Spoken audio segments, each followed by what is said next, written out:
Yeah. Okay.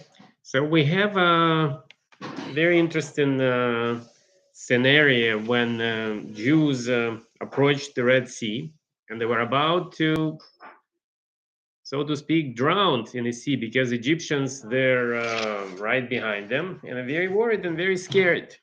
And Hashem said to Moshe, "It's not time to pray for me. Jump into the sea. You can go into the sea, and I'm gonna split it for you."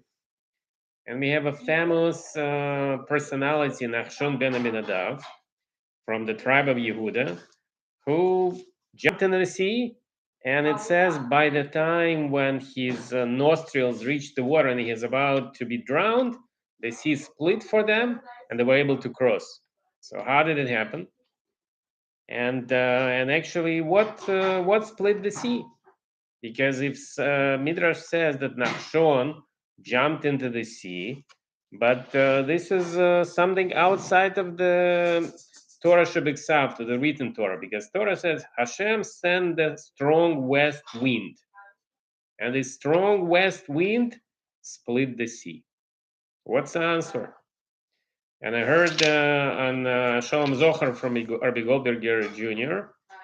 that Nitziv has a very good answer. He says that if we look what it says in the Torah and said that Hashem sent a strong west wind, it's a natural way of splitting the water and splitting the sea.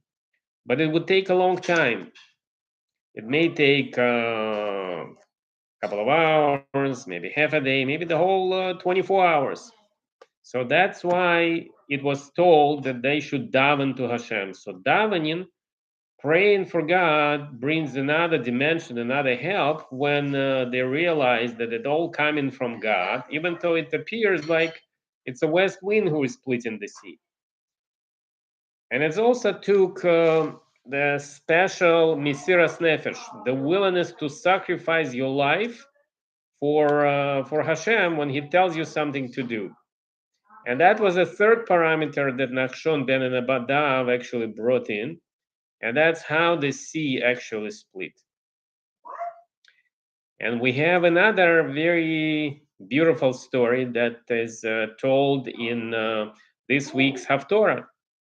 It tells us that when the story of Deborah and Barak, which corresponds to the story of Jews traveling in the middle of the sea, and also involves water. What water involved in there?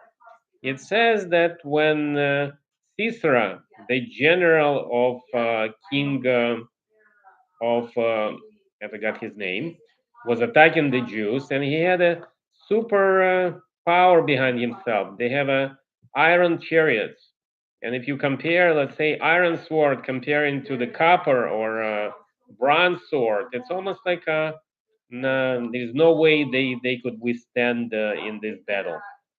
So Hashem helped them out, and we go back to the story how the sea was split and how Jews were standing by the sea of reeds. And when they jumped in and started walking, and Egyptians were following them right behind them. And Hashem eventually removed the pillar of fire and the pillar of cloud, and he looked down at the Egyptians, and the sea waters basically returned back.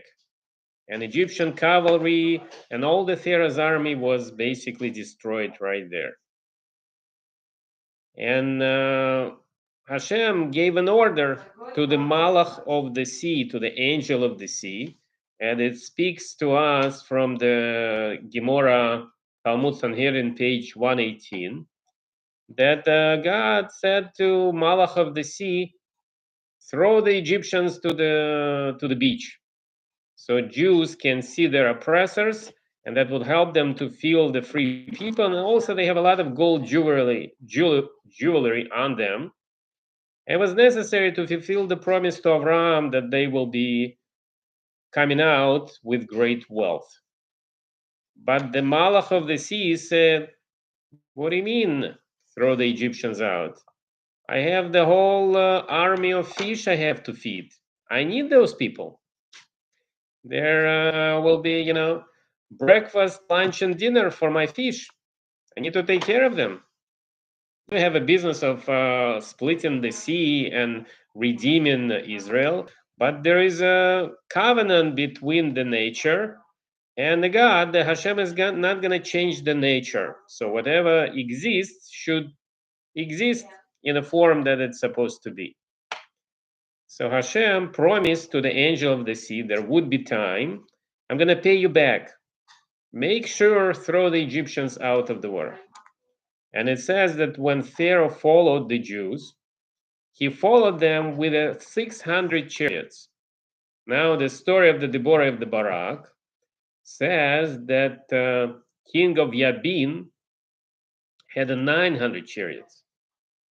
And when they attacked the Barak, who was situated on top of the hill, and they started charging up, and it says that the stars fought Sisera from the Arbites. And it says Hashem brought the sun out and became extremely hot.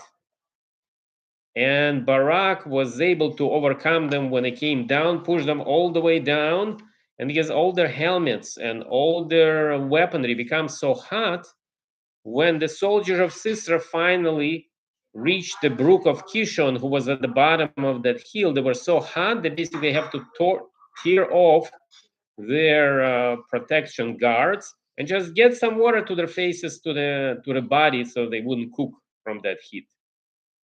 And at that time, Hashem made the brook of Kishon overflow with water, and all these soldiers of Sisera, whoever was survived, 900 of them were thrown back into the sea.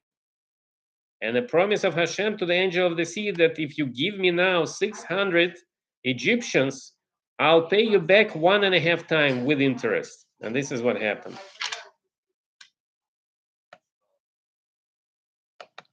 So